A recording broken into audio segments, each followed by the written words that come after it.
Well, hey, greetings. Welcome to Blue Gamer Bluecast Morning Show. I'm your host, Adam Blue, 30 plus year video game enthusiast and industry analyst. Today's February 3rd, 2025, so we're already in the second month of 2025. It's actually real now. I feel like sometimes when we get into the new year, we're still writing the previous year. But more than ever has 2025 really seemed like 2025. So hope you are all doing good. The weather this morning was great. I was able to walk my son to school in shorts. Hopefully the sun will come up some more. The sun was up earlier this past weekend. It was really nice being outside, with the sun. Totally nice.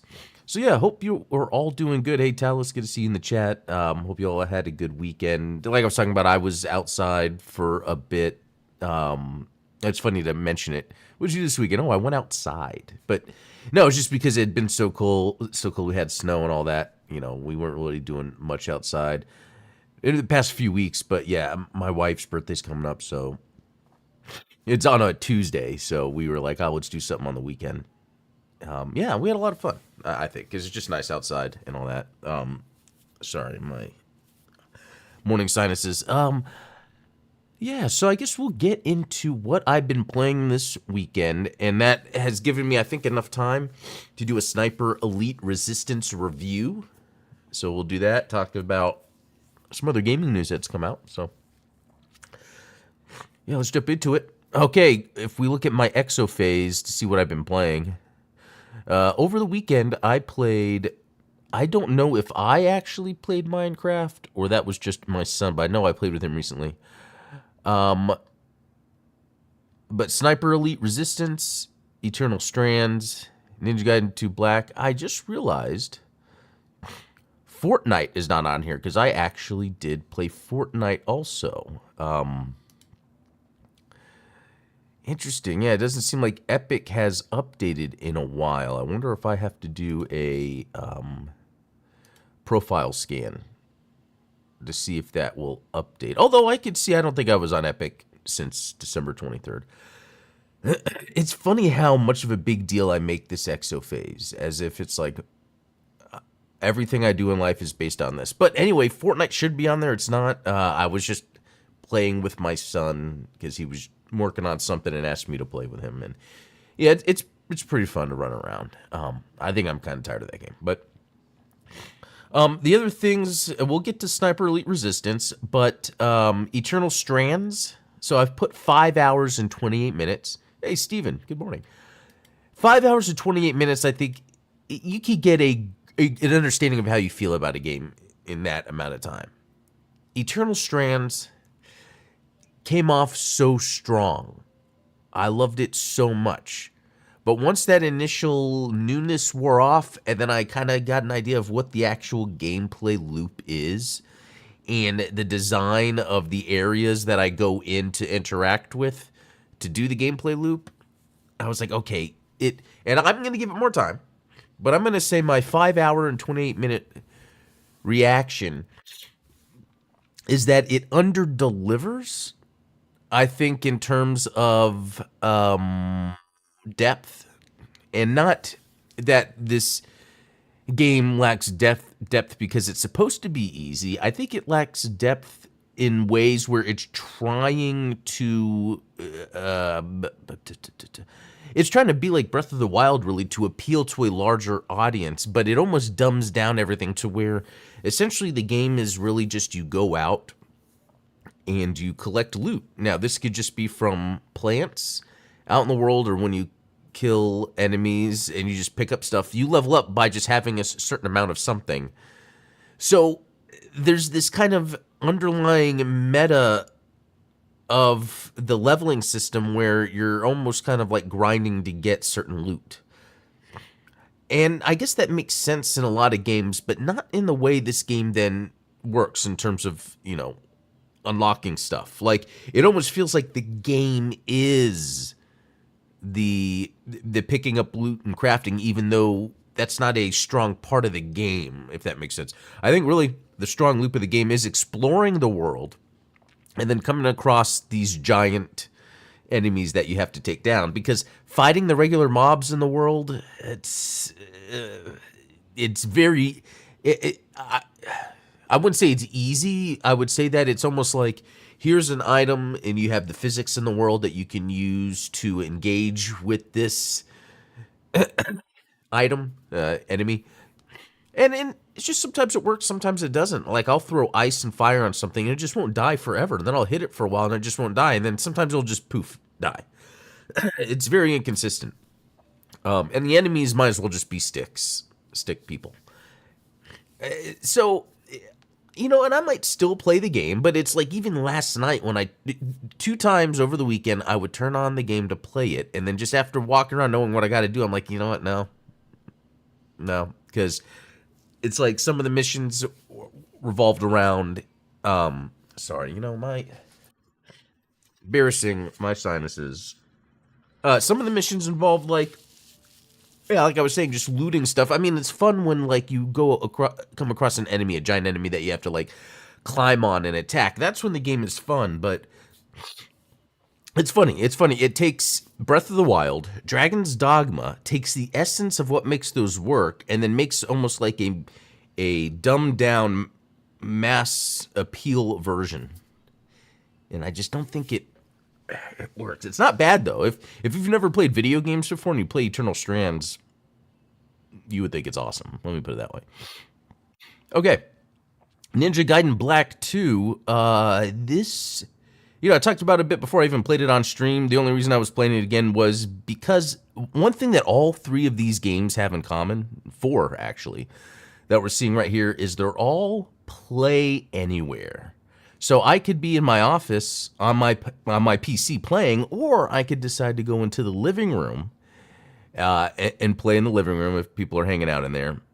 And even with my ROG Ally, I could download the games on the ROG Ally, or if I wanted the better graphics, do the cloud streaming. So this weekend was a good example of what I think gaming, the ultimate experience of gaming could allow, that I could really be anywhere on any device and I can play games. I guess maybe as I've gotten older, I don't like being tied to my office to play video games, and that could be because I played when I was younger. I played a lot of video games in a living room. This generation of kids, like my kids, it's like they got a TV in their room earlier than I did. They got the video games in their room earlier than I did. So that's kind of their experience. My experience has always been out like in the living room. As I got older, yeah, sure, in my room, but I don't like playing video games, isolated and cut off. I guess that's the way to put it. And so the fact that I could play on the living room TV, on the Xbox, on my PC in my office, and even on my ROG Ally, all of these games, it's amazing. And really getting back in the Ninja Gaiden 2 Black was to test all that out, but also to play it, and I was having a lot of fun with it. Like I really jumped in just to see what it was like playing on, the TV in the living room compared to, and here's the other thing, the monitor I happen to have for my PC is a very high-end monitor. The TV I have in the living room is kind of a cheap, it's one of those Black Friday, like I got a 65-inch for like $200 or something. So it's not that great. So sometimes games in general just look better on my PC because of the monitor, but sometimes it's not that easy to notice because the way the TV's situated in the living room is a little further away than I would normally want a game. And so because of that, it's hard to notice where it doesn't look as good as it would be when I'm close to my high-end monitor. So close to a high-end monitor looks really good compared to being far away from a non-high-end TV. But not enough to where I felt like I didn't want to play it in my living room. Anyway, yeah, it's just very cool how I was able to just play wherever I wanted to with these Xbox games. So, and Ninja Gaiden 2 Black is way easier than I thought. I don't think I've been stuck yet.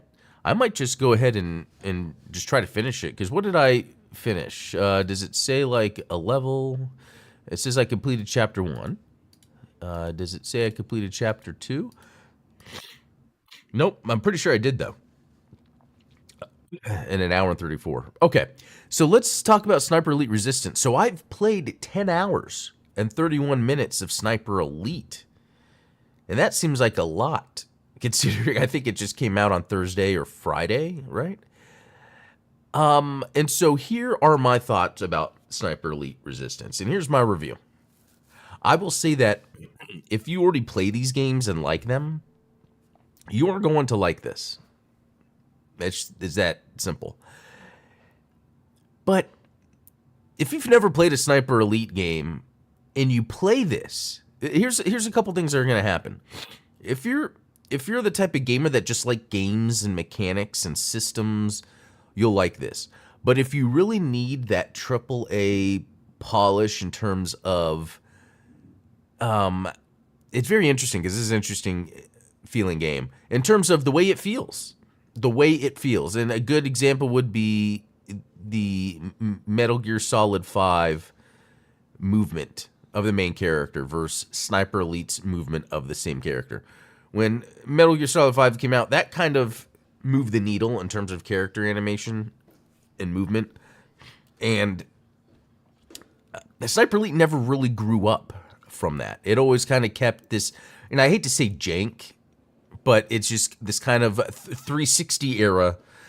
It's movement, animation, aiming. There's a multiple things that can come together to really make something feel very modern. Sniper Elite does not feel modern, but it feels like a really well. It's like Super Mario Wonder. Yeah, Sniper Elite's like Super Mario Wonder.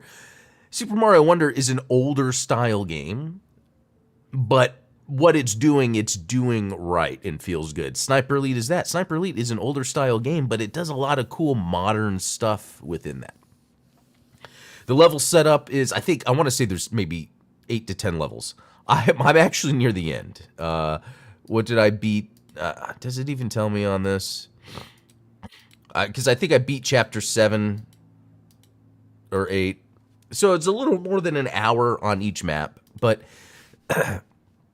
so basically, I load into the map, and the first thing I'm doing is I'm just, okay, from where I'm standing, what can I mark in the world with my binoculars? And I do that. Or I'll get to a place where I can mark the world with my binoculars. And this is like any points of interest, any enemies, etc. Then I'll typically do, okay, how many people can I snipe from where I am right now? And it's usually where I could be in a situation where they might hear me, but they're not gonna be able to find me, and so I'll go ahead and do that. And then once I do that, I'll just go run around in the world. There's items everywhere to collect, so I'm always looking for the hidden items. And because I've whittled down some of the enemies ahead of time, this becomes more of like an action movie game where I'm not sniping as much anymore. Now I'm running into a room. Maybe I am using my silenced pistol on one dude, then running up to another one and stealth killing him. But I like to do it where I pacify instead of kill. But you just get extra points at the end of the mission with who you don't kill. Anyway, so running around doing all that, but then like it could be where, oh, there is a sniper over here I didn't see. Now I got to get cover, watch for it, or there's a tank coming. I remember I saw some anti-tank weapons somewhere. I need to go back and get them, then come back and fight the tank. You'll come across people that you need to assassinate, but you'll get bonuses if you assassinate them a certain way. Like one was putting this little mouse bomb to kind of like trick him because he was like trying to kill the mice in his house or something. I don't know. And then this other dude, it was a piece of coal that was like a bomb.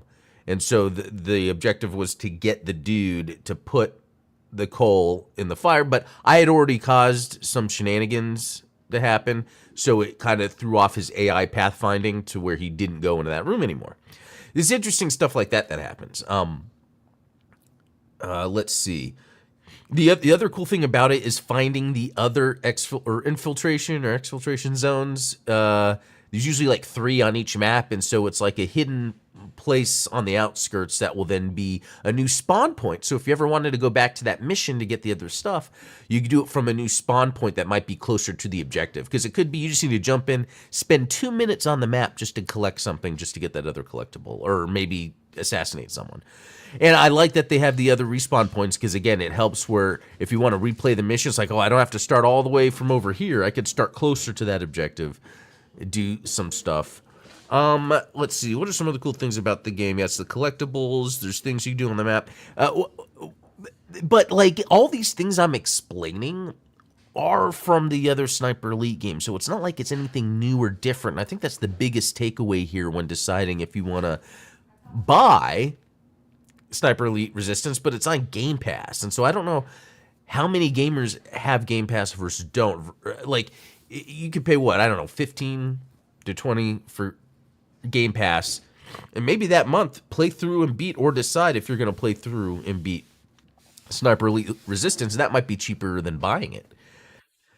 The good thing about, and I want to say it worked like this, unless I'm wrong. Like with Sniper Elite 5, they'd come out with new DLC maps. I already had Sniper Elite 5, from Game Pass. Like, I don't think I own it, but I've played through all the DLC.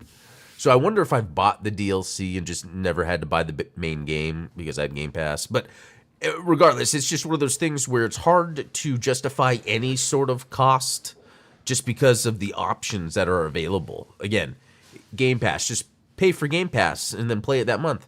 Or just pay for Game Pass and then just continue to play it, buy it outright, etc. It's interesting the options that you can go with there just to make it where you can play it the way you want.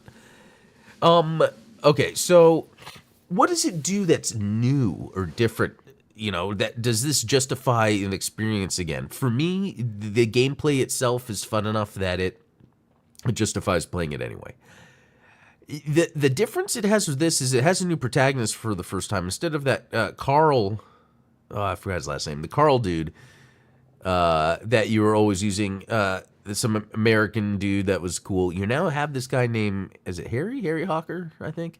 And he just sounds like Jason Statham. And so I think that's a very interesting, unintended extra bit, I guess, of this game. Because it's based in action, I don't care about narrative, story, character, etc. But the character that they have you playing is acted well, is interesting, is cool, and like I said, it really feels like you're Jason Statham. The way his accent is, his grovelly British accent, and he's always like saying one-liners as he's going through the world and all that. I think that's like the biggest takeaway of what it's doing different, because otherwise, it is entirely the same game. There's something else that there's some collectibles that they added. I know there's something about capturing or getting a poster, like a wanted poster or something, I guess, a propaganda poster in the world. And so that's another interesting thing. I wonder how many more new little things maybe are in the game I haven't found yet. And like I said, I've played 10 hours, which I think is a lot. I've played through, 7 or 8 levels. So there's so much to do in a world and a map that, and maybe I have done this before by using a guide, but you're never going to 100% a map the first time you play it. And so what I'm trying to get at is, I wonder if as I played these maps again to get the rest of the secrets or whatever's in the map, the unlockables, collectibles, are there other little nuances that are exclusive to Resistance that aren't in Sniper Elite 5? And I think that propaganda poster is one. We'll see if anything else comes up, because nothing has stood out as being like, oh, this is so different. Maybe one thing I'll say, and this has very little bearing, but while the graphics aren't amazing, they actually look really good. There's even some textures that look really, really, really good, but I think it's because it's this engine they've been using for so long that they've been able to use very well. They've been able to optimize. So by the time they get to Sniper Elite Resistance, they can really show off some good textures. It mainly seems to be like the vines that you climb that happen to be like very good textures. So, Apologies for those that are watching as I'm cleaning my nose.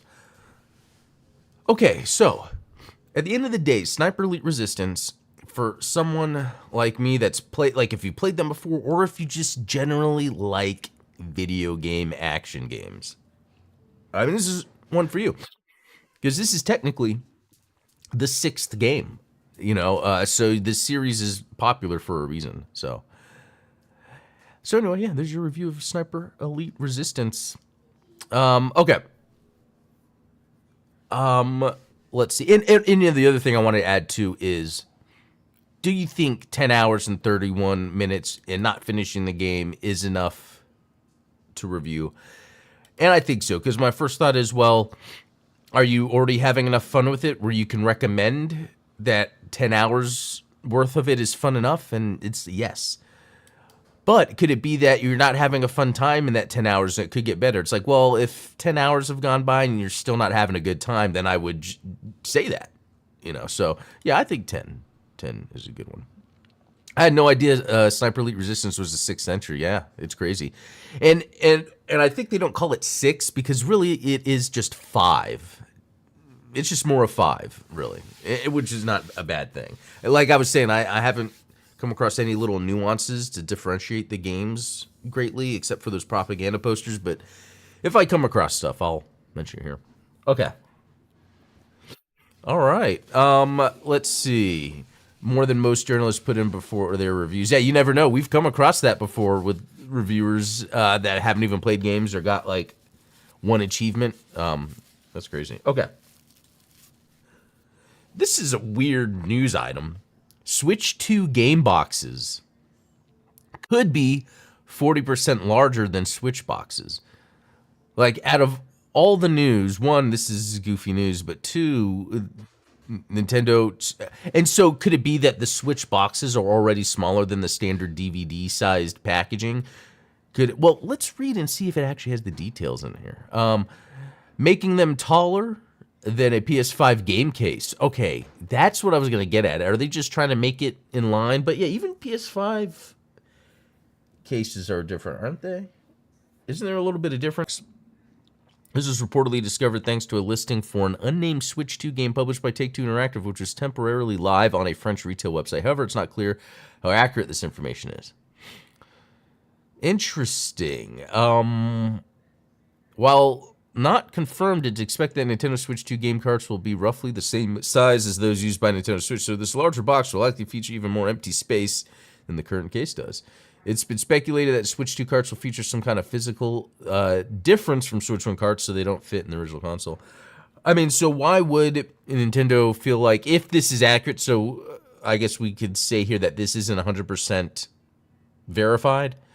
This is based on dimensions from a post that went up on a French retail game website, and then they took it down. So it could be the dimensions are wrong, but why would they make the boxes bigger? My thought would be, I don't know, does a bigger box maybe have some perception of the games being bigger and better? Like, you know what I mean? It's like a Donald Trump thing. Like, wouldn't Donald Trump make sure his video game boxes were bigger than the others? I don't know. Let's see. Switch boxes are pretty small. Yeah. Reminds me of the 90s when NES carts were larger in the US just so they take up more space on shelves.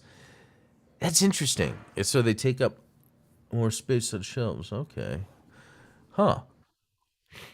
Plus, does anyone buy games in store anymore? Yeah, that's, I guess, the big thing. Like, at the end of the day, we're talking about the size of the box. You know what? I do own Breath of the Wild physical. I do. I have that as physical. I have Mario Kart 8 physical.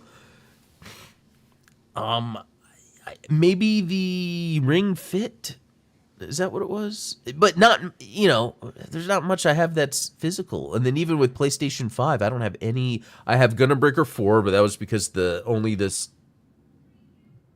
special edition I couldn't get like on PC or with a digital code. It was just like that. And then yeah, just older. Like, I don't have any, like, even Series X game boxes. That's pretty crazy. Anyway, we'll see if that's true. PlayStation is reportedly prepping a February State of Play for Valentine's Week. So, okay. So, yeah, PlayStation State of Play coming up pretty soon, which would be good because I don't know what to expect. So last January, Stellar Blade, Rise of Ronin, which Rise of Ronin getting the PC release, so excited about. It's amazing that that's happening. Because it's like I wanted it to happen alongside Stellar Blade, and I hope it does. Let's see. And then in February, they focus on Resident Evil 4, Street Fighter 6, and Suicide Kill the Justice League. Wow. Just to think, a year ago, that game came out and then immediately died. So this week, Sony announced its intention to shift away from offering PS4 games as part of its monthly PlayStation Plus offerings, which doesn't make sense to me because it shouldn't be that it's PS4 or PS5. It's a game that can be played on a modern system. I think it's okay to have an older game as a free game, unless their idea is probably so people on PS4 can't get any more free games. So that's a bad idea. Unless they could justify it in any other way, I think that's a bad idea. Okay, so retailer Newegg sold out of NVIDIA GeForce RTX 50 series GPUs within minutes. I remember this happening. I don't know about the 40 series, but I remember the 30. That was a big deal because that was at the same time that the Xbox Series X, PS5, and the 30 series graphics cards came out. And I'm happy to say 5 years later, I have each one. But it took a while. Like, I wasn't able to get a PS5 right away. Couldn't find it. And then the video card, the only way I was able to get it at a price that I was willing to spend was by buying a pre-built PC. Because then all the parts came out cheaper. Yeah, I would do that again. Because then what I did was I just bought a new case, took apart the PC, completely rebuilt it in a new case, and it's kind of like mine. I built it, right? But anyway, I've gotten to the point, for doing the video card thing since the 90s, like, you can skip several generations and not miss out.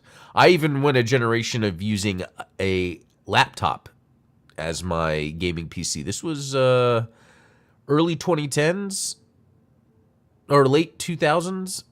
Man, I missed that laptop so much. It was an interesting time because it was a high-end gaming laptop, and I just remember it wasn't that expensive. But this was like the last of the LAN parties during this time period. So yeah, late 2000s was, I did some in the 2010s, but this was the last of, like, we would all just meet up all the time. And I liked having the laptop because it's so much easier just to pop that thing over and get to play and not have to bring a monitor, computer, etc. And then, yeah, I can almost name all the video cards I've had in order. It's kind of interesting because the video cards are like your cell phone. It's like the thing that you have for a period of time. Like before this 3080, and I guess this makes sense because I would skip generations. I had a 1070. And I didn't get a 20. Then I got a 30. Didn't bother with the 40. Not going to bother with 50. And I have had AMD cards in the past, too. I know, let's see. Before the 1070, what did I have? I forget what I had. But I remember there was this AMD card that came out, like, 2015 maybe, or 2014. Or 2013, maybe. Yeah, 2013. It was a really good card. I'll have to look it up. I have this stuff saved everywhere. And I just remember switching to AMD, spending way less, high-end video card. Video cards are weird because you can spend a whole lot of money, spend a little bit of money, sometimes get good performance, sometimes not get the performance you need. Anyway, I was just rambling on.